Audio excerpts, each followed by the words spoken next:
શું તમે એમ માનો છો કે પ્રોટીન ફક્ત ઈંડામાંથી મળે છે? મેં ઘણા એવા લોકોને જોયા છે કે જે પ્રોટીન માટે થઈને ઈંડા ખાવાનું ચાલુ કરી દે છે. તો શું વેજીટેરિયન્સ માટે પ્રોટીન મળતું જ નથી? તો ચલો આજે હું તમને જણાવું એવા ફૂડ્સ કે જેમાંથી પ્રોટીન ઘણું સારું મળે છે અને જે વેજીટેરિયન્સ પણ ખાઈ શકે છે.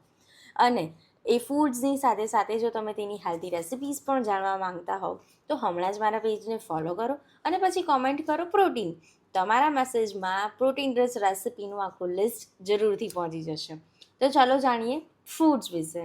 સોય milk, tofu, soya chunks, paneer, Greek yogurt, મૂંગ દાળ, મસૂર દાળ, ચણા, રાજમા, મગફળી, બદામ, ચિયા સીડ્સ, પમ્પકિન સીડ્સ, રાગી, કિનવા.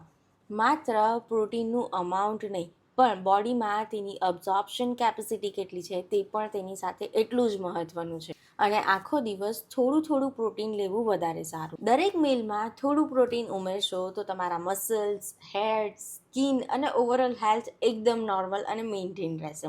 જો તમને આવી જ હેલ્ધી, સાચી અને નવી માહિતી રોજ મેળવવા માંગતા હો તો હમણાં જ મારા પેજને ફોલો કરો અને આ માહિતી ગમી હોય તો તમારા ફ્રેન્ડ્સ અને ફેમિલી સાથે જરૂરથી શેર કરો. મળીએ નવા વિડીયોમાં નવી માહિતી સાથે.